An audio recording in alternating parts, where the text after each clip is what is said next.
హల్లెలూయా. దేవుడిచ్చిన ఈ శ్రేష్టమైన సమయాన్ని బట్టి, ఈ గొప్ప ధన్యతను బట్టి, ఆధిక్యతను బట్టి మొదటిగా దేవునికి కృతజ్ఞతలు తెలియపరుస్తున్నాను. అలా కూడి వచ్చిన ప్రతి ఒక్కరు కూడా పేరు పేరు ప్రభునామంలో వందనాలు తెలియజేస్తున్నాను. అందరికీ వందనాలండి. బాగున్నారా? మరి ప్రతిరోజు కూడా దేవుడు మనతో మాట్లాడుతూ ఉన్నాడు. ఆయన మాటలు మనకెంతో బలంనిచ్చేవి, క్షేమాన్ని ఇచ్చేవి, మేలు చేసేవి, ఆశీర్వాదంలోనికి నడిపించేవి. కాబట్టి ఈరోజు కూడా దేవుని వాక్యాన్ని మనం చూడబోయే ముందు చిన్న ప్రార్థన చేసుకొని మన దేవుని వాక్యాన్ని ధ్యానిద్దాం. ప్రార్థన చేసుకుందాం. మహాపరిశుద్ధుడా, మమ్మల్ని మిక్కిలిగా ప్రేమిస్తున్న మా ప్రియ పరలోకపు తండ్రి, మీరు ఇచ్చిన ఈ అవకాశాన్ని బట్టి మేము స్తుతిస్తూ ఉన్నామయ్యా. మా ప్రతి అవసరత మీకే తెలుసు, మా ప్రతి సమస్య మీకే తెలుసు. కాబట్టి మీరే మీ వాక్యమును తెరిచి మా హృదయాన్ని సిద్ధపరిచి సూటిగా స్పష్టంగా మాతో మాట్లాడమని, మా హృదయంలో మీ కార్యం జరిగించమని, మమ్మల్ని దర్శించమని యేసు నామములో అడుగుచున్నాం తండ్రి. ఆమేన్. హల్లెలూయా. మరొకసారి ప్రభు నామములో మీ అందరికీ వందనాలు తెలియజేస్తున్నాను. దేవుడు మనతో ఏం మాట్లాడినాడు? సామెతల గ్రంథం 15వ అధ్యాయం 1వ వచనం చదువుతున్నానండి. మృదువైన మాట క్రోధమును చల్లార్చును, నొప్పించు మాట కోపమును రేపును. మాట, ఈ మాట ఎంత ప్రాముఖ్యమైంది అని చెప్పానంటే మనిషి జీవితంలో నోటి మాట వలన కుటుంబాలు కట్టబడగలవు, కోల్చబడగలవు. నోటి మాట వలన సంబంధాలు బలపరచబడగలవు లేదా విచ్ఛిన్నం కాగలవు. నోటి మాట ద్వారా స్నేహితులు అవ్వగలరు, విడిపోగలరు. నోటి మాట ద్వారా ప్రోత్సాహం పొందగలరు లేదా మరి కృంగిపోగలరు. నోటి మాట మనిషి జీవితంలో చాలా ప్రాముఖ్యమైంది. మరి ముఖ్యంగా క్రైస్తవ జీవితంలో ఇంకా ఎంతో ప్రాముఖ్యమైంది. ఎందుకంటే we are called to proclaim gospel. మనము దేవుని సువార్తను ప్రకటించవలసిన వాళ్ళుగా ఉన్నాం. And how do we proclaim gospel? మనము సువార్తను ఎలా ప్రకటిస్తాము? మన ప్రవర్తన ద్వారా. కేవలము వాక్యంలో ఉన్నది చెప్పడం మాత్రమే కాదు, మన వాక్యంలో ఉన్నది చెప్పినప్పుడు ఎదుటి వ్యక్తి వినాలి అని చెప్పనంటే మన ప్రవర్తన కూడా బాగుండాలి. మన ప్రవర్తనే మన సాక్ష్యం తెలియపరుస్తుంది. మన ప్రవర్తనే మన నిజాయితీని తెలియపరుస్తుంది. మన ప్రవర్తనే మనం ఎవరికి చెందిన వారమో తెలియపరుస్తుంది. ఆ ప్రవర్తనలో భాగమే మన నోటి మాట తీరు.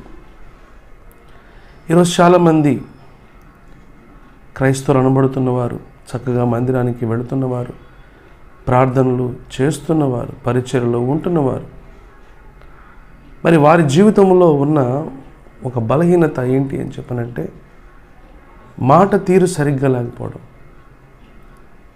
మనం ఎంత ప్రార్థన చేసినా, ఎంత పరిచర్య చేసినా మన మాట తీరు కనుక బాగోకపోతే మనం ఎవరి హృదయాలను గెలుచుకోలేమండి.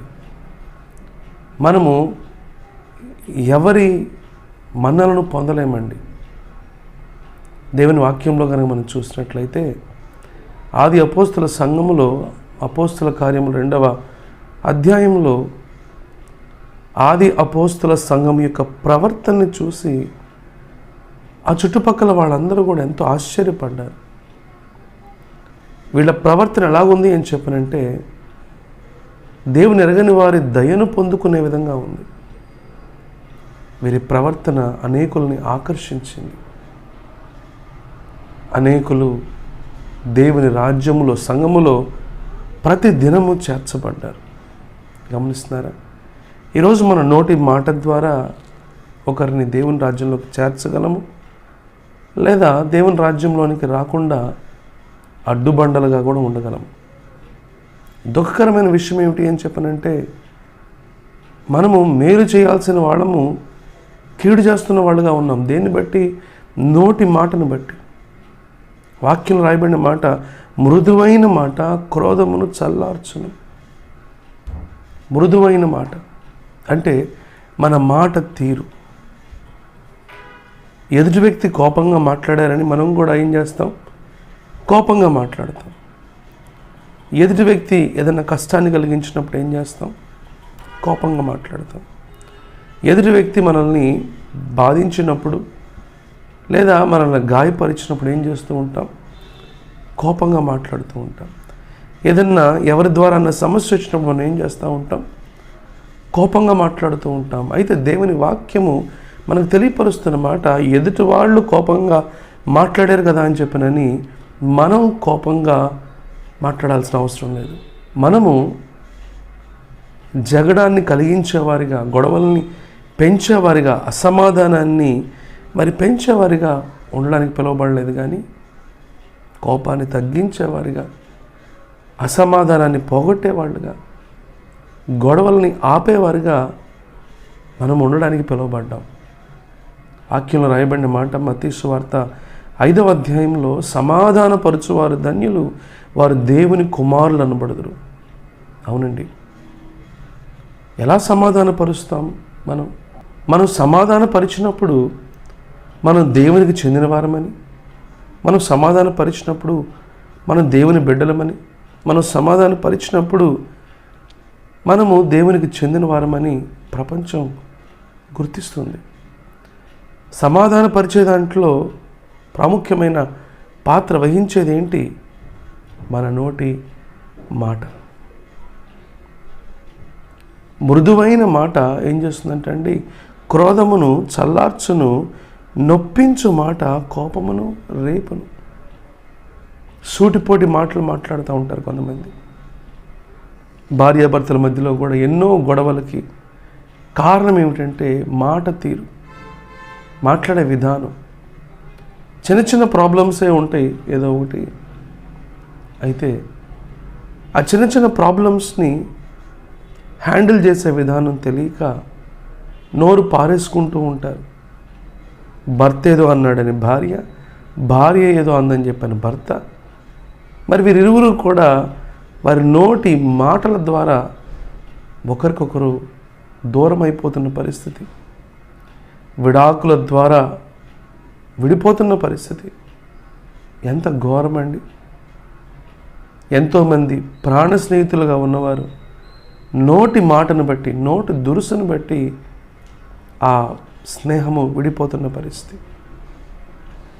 ఎన్నో చక్కటి సంబంధాలు, బంధుత్వాలు, బాంధవ్యాలు నోటి మాట ద్వారా విచ్ఛిన్నమవుతున్న పరిస్థితి, విడిపోతున్న పరిస్థితి. ప్రియ సహోదర, ప్రియ సహోదరి, మీరు నేను చాలా ఉన్నతమైన పిలుపును అందుకొని లోకానికి, ప్రపంచానికి ప్రభువుని ప్రకటించడానికి, ప్రభువుని చూపించడానికి పిలువబడ్డాం.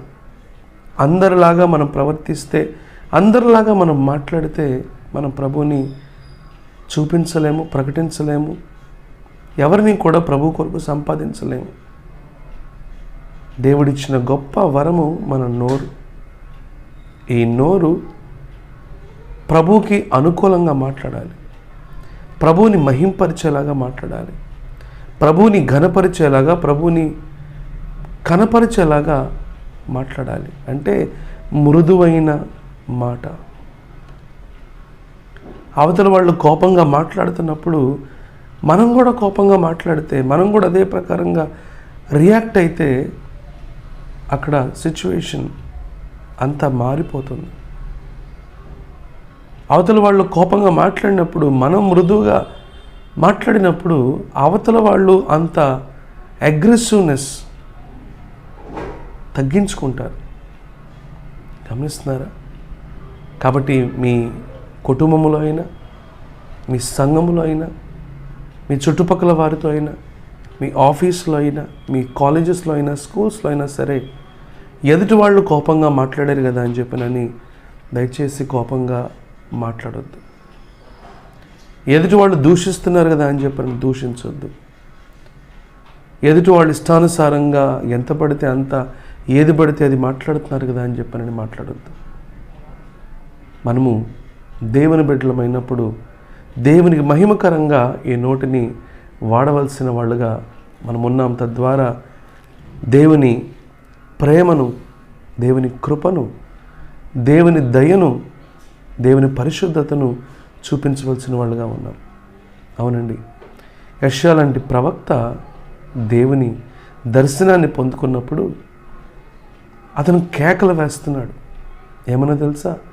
అయ్యో, నేను అపవిత్రమైన పెదవులు గలవాడను, అపవిత్రమైన పెదవులు గల జనముల మధ్యలో నివసించువాడను, నేను నశించి తిని. చూసారా, మన పెదవులు, మన నోటి మాటలు దేవుని దృష్టికి ఎంత స్పష్టంగా కనపడుతున్నాయి. యెషయా దేవుని దర్శనాన్ని పొందుకున్నప్పుడు తనలో ఉన్న లోపం దేవుడు చూపిస్తూ ఉన్నాడు. అవునండి, దేవుని సమక్షంలోకి వచ్చినప్పుడు దేవుడు మన స్థితిగతులను మనకు తెలియపరుస్తాడు. ఎందుకని? తద్వారా మనము సరి చేసుకుంటామని, తద్వారా మనము పరిశుద్ధపరచబడతామని, దేవునికి అనుకూలంగా మార్చుకుంటామని. యెషయా ఎప్పుడైతే తన పాపమును ఒప్పుకున్నాడో, తన నోరు అపవిత్రమైందని, అపవిత్రమైన జనముల మధ్య నివసిస్తున్నాడని ఎప్పుడైతే ఒప్పుకున్నాడో తన పాపానికి ప్రాయశ్చిత్తం జరిగింది, తన పాపము క్షమించబడింది. ప్రియ సహోదర, ప్రియ సహోదరి, ఈ నోటితో ఎలాంటి మాటలు మాట్లాడుతున్నావు? ఈ నోటితో మేలు కలిగించే మాటలు మాట్లాడుతున్నావా, లేక బాధ కలిగించే మాటలు మాట్లాడుతున్నావా? ఈ నోటితో దుఃఖాన్ని కలిగించే మాటలు మాట్లాడుతున్నావా, లేక సంతోషాన్ని కలిగించే మాటలు మాట్లాడుతున్నావా? ప్రోత్సాహకరమైన మాటలు మాట్లాడుతున్నావా, కృంగదీసే మాటలు మాట్లాడుతున్నావా? కొంతమంది కృంగదీసే మాటలు మాట్లాడుతూ ఉంటారు, నిరుత్సాహంతో కూడిన మాటలు మాట్లాడుతూ ఉంటారు, బాధపరిచే మాటలు మాట్లాడుతూ ఉంటారు, విరిచేసినట్లుగా మాట్లాడుతూ ఉంటారు. దేవుని బిడ్డలమైన మనము అట్లాంటి మాటలు మాట్లాడినట్లయితే మన తోటి సహోదరులను, సహోదరులను కృంగదీసేవారుగా ఉంటాం, బాధపరిచేవారుగా ఉంటాం, దూరం చేసుకునేవారుగా ఉంటాం. దేవుని వాక్యంలో కనుక మనం చూసినట్లయితే ఎఫెసీయులకు రాసిన పత్రిక 4వ అధ్యాయం ఒకసారి చూద్దామండి. ఎఫెసీయులకు రాసిన పత్రిక 4వ అధ్యాయం. ఈ 4వ అధ్యాయంలో 29వ వచనం చూడండి. వినువారికి మేలు కలుగునట్లు అవసరమును బట్టి క్షేమాభివృద్ధికరమైన అనుకూల వచనమే పలుకుడి కానీ దుర్భాష ఏదైనాను మీ నోట రానియకుడి, దేవుని పరిశుద్ధాత్మని దుఃఖపరచుకుడి. మన నోటి వెంట దుర్భాష వస్తే పరిశుద్ధాత్మని దుఃఖపరిచేవారుగా ఉంటామని వాక్యం తెలియపరుస్తుంది. బాప్తీసం తీసుకున్న వాళ్ళు కూడా ఈరోజు బూతులు మాట్లాడుతున్న వారు ఉన్నారు. బాప్తీసం తీసుకొని కూడా మరి కృంగదీసే మాటలు మాట్లాడేవాళ్ళు ఉన్నారు. బాప్తీసం తీసుకొని కూడా చెడ్డ మాటలు మాట్లాడేవాళ్ళు ఉన్నారు. వాక్యంలో చాలా స్పష్టంగా రాయబడిన మాట, వినువారికి మేలు కలగాలి. మనం మాట్లాడుతున్నప్పుడు మన మాటలు ఎవరైనా వింటే వినేవారికి మేలు కలగాలి, క్షేమాభివృద్ధి కలగాలి. కానీ దుఃఖం కలగకూడదు, బాధ కలగకూడదు, వేదన కలగకూడదు, దేవునికి దూరం కాకూడదు. అందుకనే ఇక్కడ రాయబడిన మాట, వినువారికి మేలు కలుగునట్లు అవసరమును బట్టి క్షేమాభివృద్ధికరమైన అనుకూల వచనమే పలుకుడి కానీ దుర్భాష ఏదైనాను మీ నోట రానియకుడి, దేవుని పరిశుద్ధాత్మను దుఃఖపరచుకుడి. 31వ వచనం, సమస్తమైన ద్వేషము, కోపము, క్రోధము, అల్లరి, దూషణ, సకలమైన దుష్టత్వం మీరు విసర్జించుడి. చూసారా, ఎలాంటి మాటలు మాట్లాడాలో, ఎలాంటి మాటలు మాట్లాడకూడదో దేవుని వాక్యం చాలా స్పష్టంగా తెలియపరుస్తుంది. గొడవల్లో ఉంటున్నారా? ఇతరులను దూషిస్తూ మాట్లాడుతున్నారా? ఇతరులను బాధ పెడుతూ మాట్లాడుతున్నారా? కృంగదీస్తూ మాట్లాడుతున్నారా? జాగ్రత్త ప్రియ సహోదర, ప్రియ సహోదరి. దేవుడు మన నోటి మాటకు తీర్పు తీరుస్తాడు అనే విషయాన్ని మనం మర్చిపోకూడదు. కొలస్సీలకు రాసిన పత్రిక 3వ అధ్యాయంలో కనుక మనం చూస్తే అక్కడ రాయబడిన మాటలు ఈ విధంగా ఉన్నాయి. ఒకసారి దయచేసి కొలస్సీలకు రాసిన పత్రిక 3వ అధ్యాయము, ఈ 3వ అధ్యాయంలో రాయబడిన మాటలు చదువుతున్నాను. కావున భూమి మీదనున్న మీ అవయవములను అనగా జారత్వమును, అపవిత్రతను, కామాతురతను, దురాశను, విగ్రహారాధన, ధనాపేక్షను చంపివేయుడి. వాటి వలన దేవుని ఉగ్రత అవిధేయుల మీదకి వచ్చును.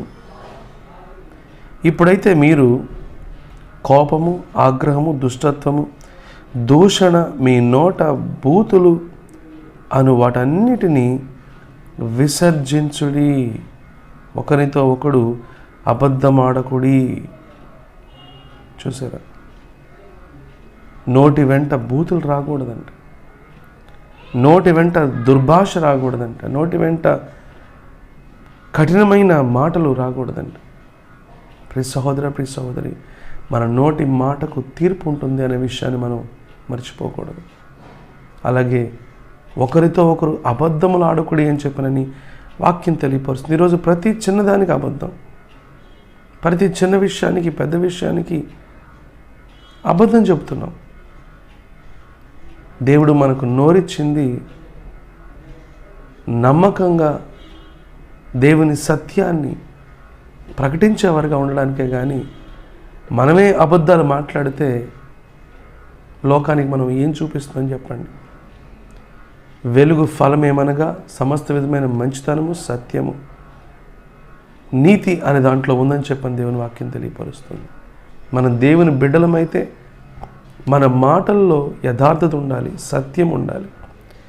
అంతేగాని అబద్ధములు, ఎంతమంది దొంగ లెక్కలు రాస్తూ మరి అసత్యాన్ని మాట్లాడేవాళ్ళుగా ఉంటున్నారు ఈరోజు. పెళ్ళిళ్ళల్లో అసత్యం, వ్యాపారంలో అసత్యం, ఉద్యోగంలో అసత్యం, భార్య భర్త దగ్గర అసత్యం, భర్త భార్య దగ్గర అసత్యం, బిడ్డల తల్లిదండ్రుల దగ్గర అసత్యం, బంధువుల మధ్యలో అసత్యం. చూసారా, అబద్ధాలకి జనకుడు అపవాది. ఈరోజు మనము అబద్ధములాడేవారమైతే, మన నోటితో అబద్ధములాడేవారమైతే మనము అపవాదికి సంతానం అవుతాం, కానీ దేవునికి సంతానం అవ్వం. వాక్యం రాయబడిన మాట, అబద్ధములాడు పెదవులు యెహోవాకు హేయములు అని చెప్పని రాయబడింది. కాబట్టి అబద్ధమైన మాటలు మనము మాట్లాడటానికి వీల్లేదు. 34వ కీర్తనలో కనుక మనం చూసినట్లయితే అక్కడ రాయబడిన మాట, బ్రతకగోరువాడు ఎవడన్నా ఉన్నాడా? మేలు నొందొచ్చు అధిక దినములు బ్రతకగోరువాడు ఎవడన్నా ఉన్నాడా? చెడ్డ మాటలు పలకకుండా ఈ నాలుకను, కపటమైన మాటలు పలకకుండా నీ పెదవులను కాచుకొనుము అని చెప్పని వాక్యంలో రాయబడి ఉంది. అంటే మరి మంచి మాటలు మనం మాట్లాడినప్పుడు మనం దీర్ఘాయువు కలిగి ఉంటాం. అలాగే మన నోటి వెంట చెడ్డ మాటలు రాకుండా మనము కాచుకున్నప్పుడు, జాగ్రత్త పడినప్పుడు మనము దేవుని దగ్గర నుంచి మేలు పొందుకునేవారుగా ఉంటాం. అలాగే దీర్ఘాయుషు మనము పొందుకునేవారుగా ఉంటాం. ఒకసారి 34వ కీర్తన, ఇందులో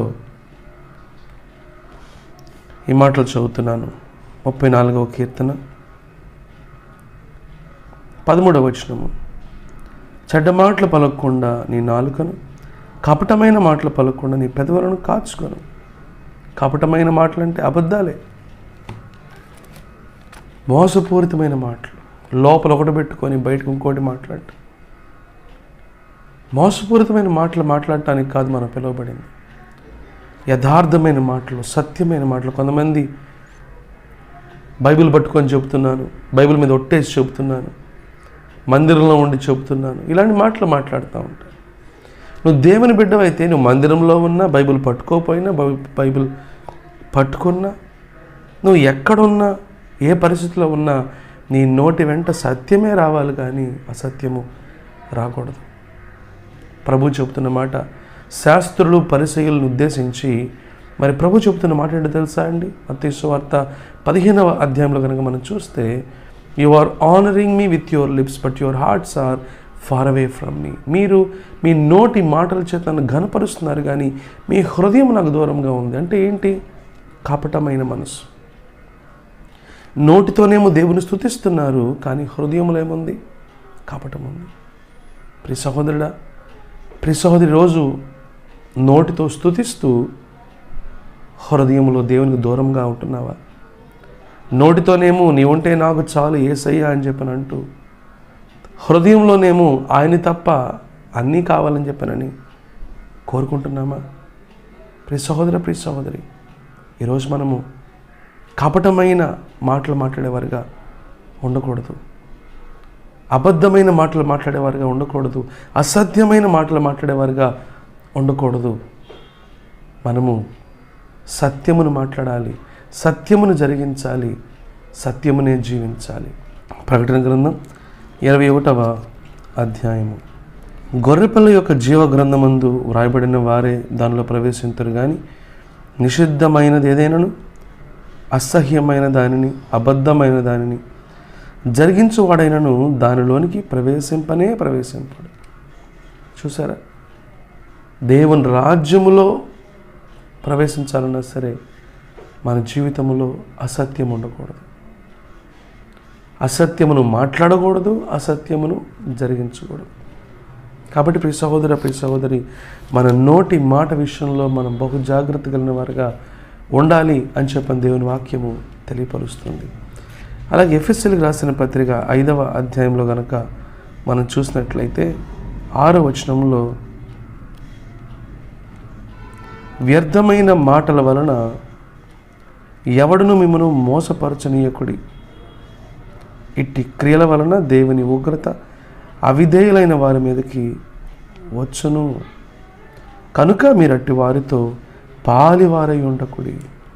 మనం మాట్లాడటం మాత్రమే కాదు, వ్యర్థమైన మాటలు అంటే దేవునికి వ్యతిరేకమైన మాటలు, లేదా మనకు క్షేమాభివృద్ధి కలుగజేయని మాటలు, దేవునికి మనలను దూరపరిచే మాటలు, విశ్వాసంలో మనల్ని బలహీనులుగా చేసే మాటలు, అటువంటి వారి మాటలు మనము వింటున్నట్లయితే విశ్వాసంలో చల్లారిపోయేవారుగా ఉంటాం, విశ్వాసంలో ఆత్మీయతలో వెనకబడిపోయేవారుగా ఉంటాం. కాబట్టి అట్లాంటి వారి మీదకి దేవుని ఉగ్రత వస్తుందని వాక్యం తెలియపరుస్తుంది కనుక అట్లాంటి వారితోటి మనము అసోసియేషన్స్ కూడా కలిగి ఉండకూడదు అని వాక్యం హెచ్చరిస్తుంది.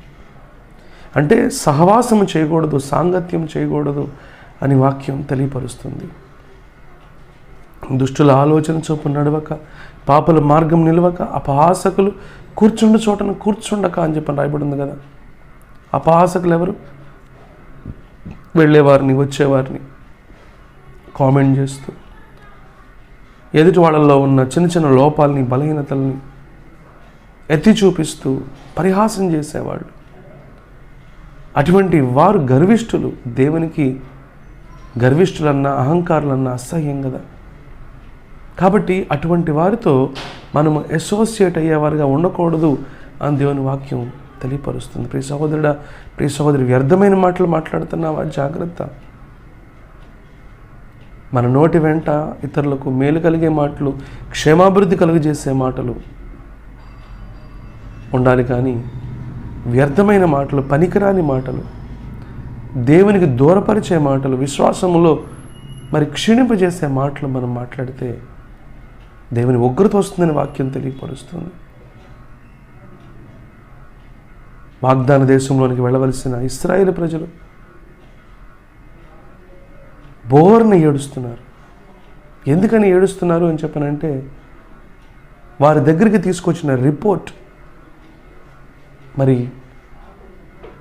కొంతమంది ఇశ్రాయేల్ ప్రజల నుంచే కొంతమంది ఆ భూమిని ఎగ్జామిన్ చేసి పరీక్షించి వచ్చి వాళ్ళు ఇచ్చిన రిపోర్ట్ ఎలాగుంది అని చెప్పనంటే చాలా నెగిటివ్గా ఉంది. వాళ్ళు చెప్పిన మాటలను బట్టి ఇశ్రాయేలు ప్రజల యొక్క పాళెముల్లో రోదన, వేదన, దుఃఖము, ఏడుపు. చూసారా? మన మాటలు విశ్వాసాన్ని పెంచే విధంగా ఉండాలి, కానీ విశ్వాసాన్ని తీసేసే విధంగా ఉండకూడదు. బలపరిచే విధంగా ఉండాలి కానీ బలహీనపరిచే విధంగా ఉండకూడదు. ప్రోత్సహించే విధంగా ఉండాలి కానీ పతనం చేసే విధంగా ఉండకూడదు. కాబట్టి వ్యర్థమైన మాటలు ఎవరైతే మాట్లాడతారో అటువంటి వారు ఖచ్చితంగా దేవునికి లెక్కప్ప చెప్పాలి. అలాగే అటువంటి వారి మీదకి దేవుని ఉగ్రత వస్తుంది అని చెప్పనని దేవుని వాక్యము తెలియపరుస్తుంది.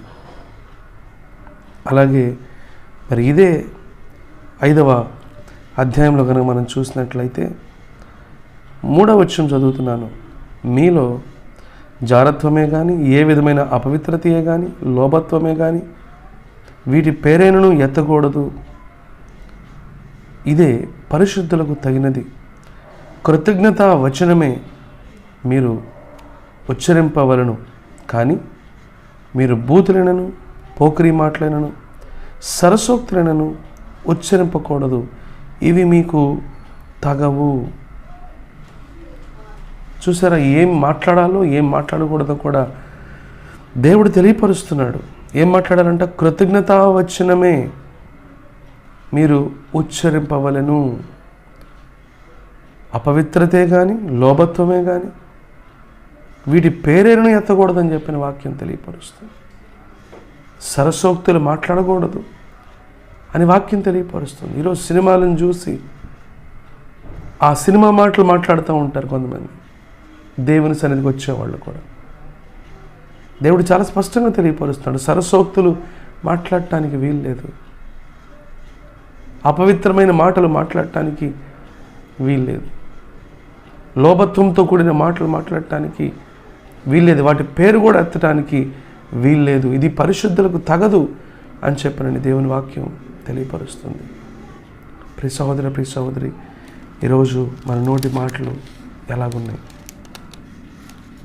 ఈరోజు మన నోటి మాటలు దేవుడు ఆశిస్తున్నట్లుగా, దేవుడు కోరుకుంటున్నట్లుగా ఉంటున్నాయా, లేక దేవుని కోపాన్ని రేపే విధంగా ఉంటున్నాయా?